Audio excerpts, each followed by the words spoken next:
নিরালাই গো নবী পাইলে নিরালাই।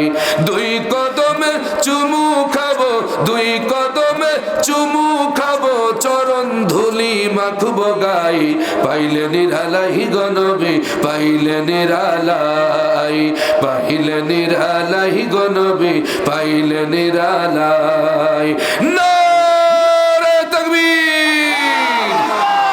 উম্মতি উম্মতি বলে কাঁদলেন নবী জীবন ভরে।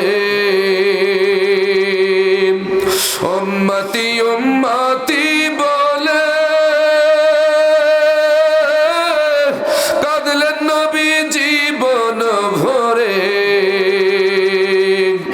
এখনো কান্দেন নবী, এখনো কান্দেন নবী পাপী উম্মতের মায়াই। পাইলে নিরালাই গো নবী পাইলে নিরালাই, পাইলে নিরালাই গো নবী পাইলে নিরালাই। দুই কদমে চুমু খাবো, মারহাবা বলবেন না? দুই কদমে চুমু খাবো, চরণ ধুলি মাখবো গাই। পাইলে নিরালাই গো নবী পাইলে নিরালাই, পাইলে নিরালাই গো নবী পাইলে নিরালাই। জোরে জোরে কান মারহাবা। কান্দি আমি বাংলায় বসে,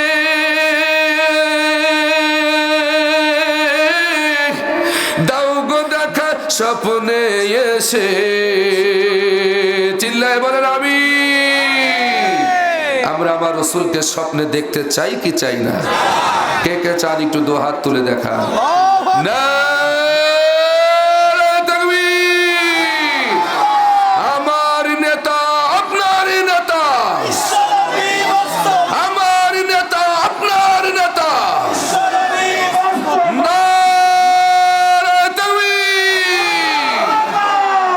এই পৃথিবীতে রাসূলকে আর সশরীরে দেখা সম্ভব হবে না, কিন্তু সিস্টেম একটা আছে ইমানদারদের জন্য। ঘুমের ঘরে রাসূলকে স্বপ্নে দেখা একটা সিস্টেম আছে। এই জন্য আমরা আল্লাহর কাছে চাই, আল্লাহ মৃত্যুর আগে একবার হলেও নবী করিম সাল্লাল্লাহু আলাইহি ওয়াসাল্লামকে যেন আমরা স্বপ্নে দেখতে পারি, তার চেহারা মোবারক আমরা সবাই জানো। মৃত্যুর আগে একবার হলেও আমার রাসূলের নূরানী চেহারা মোবারক যেন আমরা সবাই খায়াবের মাধ্যমে স্বপ্নের মাধ্যমে যেন দেখতে পারি। সকলে বলি আমিন। তাই কবি বলছেন, কান্দি আমি বাংলায় বসে, দাও গো দেখা স্বপ্নে এসে। কান্দি আমি বাংলায় বসে, দাও গো দেখা স্বপ্নে এসে। কান্দি আমি বসে বসে, কান্দি আমরা বসে বসে আপনাকে পাওয়ার আশায়। পাইলে নিরালাই গো নবী পাইলে নিরালাই, পাইলে নিরালাই গো নবী পাইলে নিরালাই। দুই কদমে চুমু খাবো, সুবহানাল্লাহ বলেন। দুই কদমে চুমু খাবো, দুই কদমে চুমু খাবো, চরণ ধুলি মাখবো গাই। পাইলে নিরালাই গো নবী পাইলে নিরালাই, পাইলে নিরালাই গো নবী পাইলে নিরালাই, পাইলে নিরালাই গো নবী পাইলে নিরালাই, পাইলে নিরালাই গো নবী পাইলে নিরালাই। ভিতরে আমি মন ভরে আমি আপনাদের আলোচনা শোনাবো, কারণ 3 ঘন্টার আলোচনা আমি 1.5 ঘন্টায় শেষ করব ইনশাআল্লাহ। মন দিয়ে শোনেন। আমার কাছে সবাই বসে যান ঠান্ডার ভিতরে। ফেরেশতারা চতুর্দিকে দাঁড়িয়ে আছে, আপনাদেরকে দেখতেছে, আল্লাহর দরবারে দোয়া করছে। সুবহানাল্লাহ বললেন না? ফেরেশতাদের দোয়া পেতে চান কি চান না? হ্যাঁ, অসুবিধা নেই। আল্লাহ চাইলে আজকের মাহফিল কবুল করে নিতে পারে ইনশাআল্লাহ। প্রিয় ভাইয়ের, আপনাদের কি ভয় করছে নাকি? না, আর ভয় নেই, আপাতত ভয় নেই। আমরা ওই সরকারের আমল আমরা ভয় পাই নাই। আমরা দৃঢ়তার সাথে কথা বলেছি। আমরা কোরআনের ময়দানে জীবনটা দেওয়ার জন্যই নেমেছি। কথা বলুন ঠিক কিনা? আমরা বাঁচার জন্য ইসলামী রাজনীতি করি না, আমরা বাঁচার জন্য ইসলামী দল করি না, আমরা শাহাদাতের পেয়ালা পান করার জন্যই কোরআনের রাজনীতি আমরা করি। সুতরাং ভয় দেখি আমাদের কোনো লাভ হবে না। আমাদের নেতৃবৃন্দরা ফাঁসির মঞ্চে ঝুলেছেন, শত শত হাজার হাজার নেতা কর্মী তারা বছরের পর বছর কারারুদ্ধ হয়েছেন। আমরা মাথা নত করিনি, করব না ইনশাআল্লাহ। প্রয়োজন যদি হয় আবারও ময়দানে যুদ্ধ হবে। 2024-এর মতন যদি প্রয়োজন হয় আবার এদেশের দামাল ছেলেরা কোরআনের ঝান্ডা হাতে নিয়ে ঝিনাইদহের ময়দানে ঝাঁপিয়ে পড়বে। তবু আর কোন স্বৈরাচারকে আমাদের মাথার উপরে বসতে দেব না। কে কে রাজি আছেন আল্লাহু আকবার বলে দুই হাত তুলে দেখা।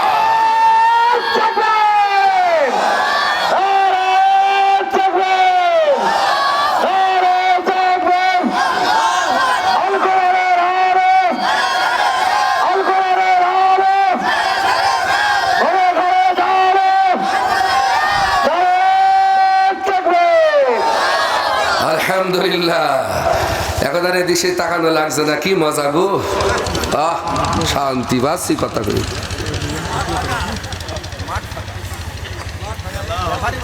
কারণ আগে ওয়াজ করে মঞ্চে তো নেব দুরুম দুরুম করতো।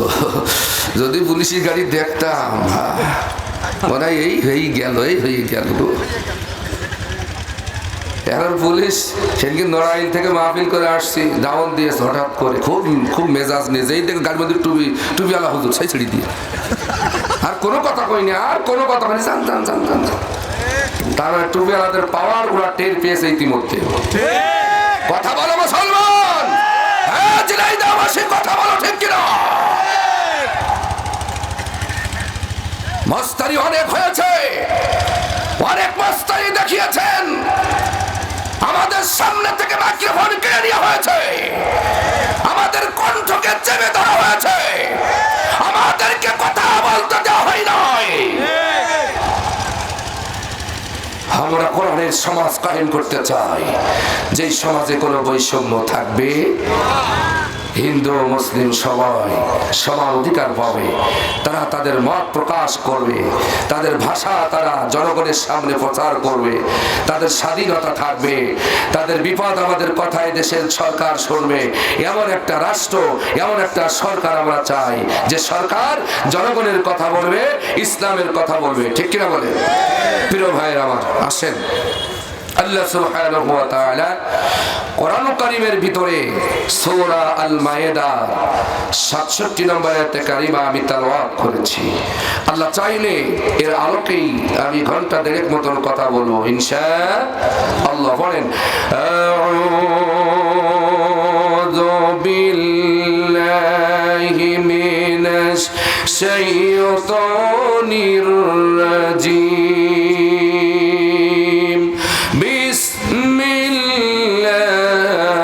বিসমিল্লাহির রাহমানির রাহিম। ইয়া আইয়ুহার রাসূল বাল্লিগ মা উনজিলা ইলাইকা মির রাব্বিক ওয়া ইল্লাম তাফআল ফামা বাল্লাগতা রিসালাতাম ওয়াল্লাহু ইয়াসিমুকা মিনান নাস ইন্নাল্লাহা লা ইয়াহদিল কওমাল কাফিরিন।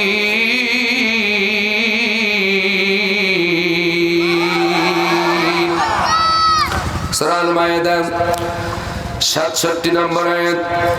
আল্লাহ পাক বলেন ইয়া আইয়ুহার রাসূল, হে রাসূল, বাল্লিগ মা উনজিলা ইলাইকা মির রাব্বিক, আপনার রব আপনার উপরে যা নাজিল করেছেন, আপনার রবের পক্ষ থেকে যা নাজিল করা হয়েছে, আপনি প্রচার করুন, আপনি বর্ণনা করুন, মানুষের কাছে বলে দিন, প্রচার করুন, মানুষের কর্ণগহরে পৌঁছায় দিন।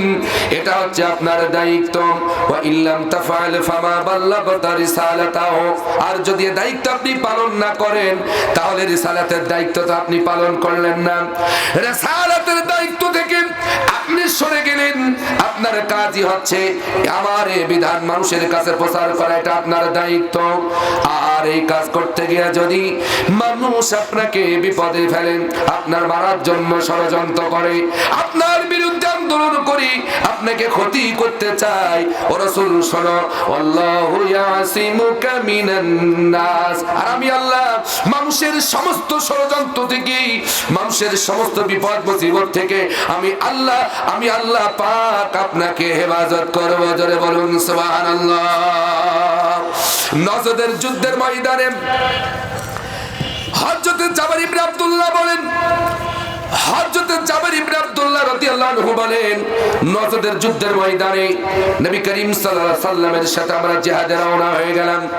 ও আল্লাহর বান্দারা, নবীজি সরাসরি জিহাদের ময়দানে নেতৃত্ব দিয়েছেন তার জীবদ্দশায়। 27 থেকে 29টা যুদ্ধ তার জীবনে সংগঠিত হয়েছে।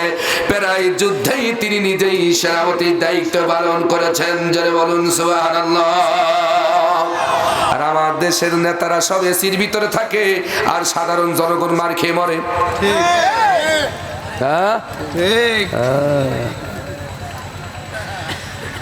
কিন্তু আমার নবীর নিজে জিহাদের ময়দানে নেতৃত্ব দিয়েছেন। এই দ্বারা ইসলামী রাজনীতি যারা করেন, ইসলামী নেতৃবৃন্দদের দিকে আপনারা ফলো করেন, দেখেন সবার কাতারে সবার আগে, মিছিলেরা আগে, প্রধান উপজেলা থানার নেতাগুলো, ইউনিয়নের নেতাগুলো সবার সামনে থাকে। এটা রাসূলের সুন্নাত। কিন্তু অন্যান্য দলের দিকে আপনারা তাকান, জিহাদ যখন শুরু হয়ে যায়, যুদ্ধ যখন শুরু হয়ে যায়, তখন ওই সমস্ত নেতারা ওরা থাকে ঘরের ভিতরে, আর মার খায় দেশের সাধারণ মানুষ, জীবন দেয় সাধারণ মানুষ। ও আল্লাহর বান্দারা, 1971 সালের দিকে আপনারা লক্ষ্য করেন, লক্ষ লক্ষ মানুষ মরেছেন, কিন্তু যারা স্বাধীনতা বললে এতদিন ধরে চিল্লাইছে, ওদের কোনো বাপও মরে নাই, ওদের কোনো ভাইও মরে নাই, যা মরেছে ক্ষমতা নিয়ে মারামারি করার জন্যই মরেছে।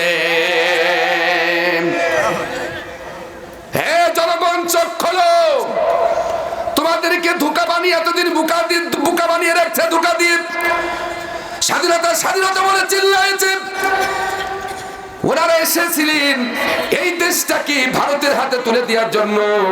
ও আল্লাহর বান্দারা, সারা জীবন ভারত আমাদেরকে শোষণ করেছে, আমাদেরটা লুটে ফুটে খেয়েছে। ও আল্লাহর বান্দারা, আমার বাংলার মুসলমানেরা, আজকে দামাল ছেলেরা জীবন দিয়েছে, তারা জিহাদের ময়দানে রক্ত দিয়েছে দেশের মানুষের জন্য। পেটুয়া বাহিনীর বুলেটের সামনে 1,500 জীবন দিয়েছি, আর 40-45 হাজার আহত হয়েছেন। কারো পা নাই, কারো চোখ নাই, কারো হাত নাই। ও আমার ঝিনাইদহবাসী, ইতিহাসগুলো গবেষণা করেন। অতীতে যুগে যুগে জিহাদের ময়দানে সাধারণ মানুষ আর এই দেশের খেটে খাটা মানুষ, তারাই আন্দোলন করেছে। আর আমাদের মাথার উপরে বড় বড় লিডাররা, ওরা এসির রুমের ভিতরে বসে বসে ওরা আমাদের মাথার উপরে কাঁঠাল ভেঙে খেয়েছে। ব্যাখ্যা বেশি দেওয়ার সময় নাই। প্রিয় বন্ধুরা আমার, আল্লাহ রাব্বুল আলামিন তার হাবিবকে পৃথিবীতে পাঠিয়েছেন, তার দায়িত্ব হচ্ছে আল্লাহর দ্বীন প্রচার করা। হযরত জাবের ইবনে আব্দুল্লাহ বলেন, নজদের জিহাদের ময়দানে নবীজি আমাদেরকে যুদ্ধের জন্য প্রস্তুতি গ্রহণ করার জন্য নির্দেশ দিলেন। আমরা সাহাবীরা যারা ছিলাম সবাই আমরা প্রস্তুতি গ্রহণ করলাম, এবং নবীজির সাথে নজদের যুদ্ধে জিহাদের ময়দানে আমরা রওনা দিয়ে দিলাম, রাসূলের সাথী হয়ে গেলাম। বালুকামাই মরুভূমিতে কিছু দূর যাওয়ার পর একটি সবুজ শ্যামল উপত্যকায় নবী করিম সাল্লাল্লাহু আলাইহি ওয়াসাল্লাম তিনি বিশ্রামের জন্য একটি গাছের নিচেই বসলেন। তার তরবারিটা আল্লাহর নবী গাছের পাশে ঝুলায় রাখলেন। নবীজি গাছের নিচেই আরাম ফরমানের জন্য বসে গেলেন। জোরে বলুন সুবহানাল্লাহ। নবী নিজেই যুদ্ধের সেনাপতি। আমার ছেলেই দেহবাসী হতাশ হয়ে গেল। কান লাগাও বিশ্ব নবী জনাব মুহাম্মদুর রাসূলুল্লাহ সাল্লাল্লাহু আলাইহি ওয়াসাল্লাম তিনি গাছের গোড়ায় বসে গেলেন আরামের জন্য, বিশ্রামের জন্য। আর অন্যান্য সাহাবীরা সবাই এক এক গাছের নিচেই সবাই বিশ্রামের জন্য সবাই থাকলেন যার যার মতন। কিছুক্ষণ পর নবীজির ঘুম ঘুম ভাব আসলো। ইতিমধ্যে একজন আগন্ত ব্যক্তি নবীজির ওই গাছ থেকে তরবারিটা হাতে নিয়েছেন। তরবারিটা হাতে নিয়ে নবী সাল্লাল্লাহু আলাইহি ওয়াসাল্লামের মাথা মুবারকের উপরে তুলে ধরে বলতেছেন, ইয়া মুহাম্মদ সাল্লাল্লাহু আলাইহি ওয়াসাল্লাম, এখন আমার তরবারির হাত থেকে তোমারে কে বাঁচাবে? আমার তরবারির হাত থেকে তোমাকে কে বাঁচাতে পারে? আল্লাহর নবী দৃঢ়তার সাথে জবাব দিলেন, ও আল্লাহর বান্দা, তোমার তরবারি থেকে যিনি আমাকে বাঁচাতে পারেন তিনি আর কেউ নন, তিনি হচ্ছেন আমার আল্লাহ। আর জোরে বলুন সুবহানাল্লাহ। নারে তাকবীর। আমার রাসূলকে ভয় পাইছিলেন? জোরে বলেন। আমার রাসূল ভয় পান নাই। প্রিয় জিনাই দেহবাসী শরফ, নবীজির মাথা মুবারক তরবারি উঁচু করে ধরে ওই ব্যক্তি বলতেছেন, মুহাম্মদ সাল্লাল্লাহু আলাইহি সাল্লাম আবারও বলতেছেন, ও মুহাম্মদ সাল্লাল্লাহু আলাইহি সাল্লাম, আমার এই তরবারি হাত থেকে তোমাকে কে বাঁচাবে? আমার রাসূল দ্বিতীয়বারে আওয়াজ দিয়ে বললেন, তোমার তরবারি থেকে যিনি আমাকে রক্ষা করতে পারেন তিনি হচ্ছেন আসমান জমিনের মালিক, আমাদের মালিক আমার আল্লাহ। জাবের ইবনে আব্দুল্লাহ এই ঘটনা বর্ণনা করছেন, আয়াতের তাফসীরে লেখা হয়েছে। প্রিয় আমার যুবক ভাইরা, আল্লাহ রাব্বুল আলামিনের হাবিব এই কথা বলার পর ওই যুবকের হাতটা আল্লাহ রাব্বুল আলামিন অবাস করে দিলেন। হাত থেকে তরবারি জমিনে পড়ে গেল। আল্লাহ রাব্বুল আলামিন কোরআন কারীমের ভিতরে বললেন, নবীজি আপনি প্রচার করুন, আপনাকে সকল মানুষের বিপদ থেকে আমি আল্লাহ আপনাকে হেফাজত করব, সংরক্ষণ করব। আল্লাহু ইয়াসিমুকা মিনান নাস। মানুষের সকল বিপদ থেকে আমি আল্লাহ আপনাকে বাঁচাবো, আমি আল্লাহ আপনাকে হেফাজত করব। ওই ব্যক্তি তরবারি নিয়ে রাসূলের মাথা মুবারকের উপরে এমন ভাবে ধরেছেন, কোপ মারলেই রাসূলের মাথা মুবারকটা আলাদা হয়ে যাবে। কিন্তু দুইবার যখন এই প্রশ্ন করলেন, রাসূল দুইবার একই জবাব দিলেন, তোমার হাত থেকে আমাকে যিনি বাঁচাতে পারেন তিনি হচ্ছেন আমার রব, তিনি হচ্ছেন আমার মালিক, আমার আল্লাহ। দ্বিতীয়বার এই কথা বলার সাথে সাথে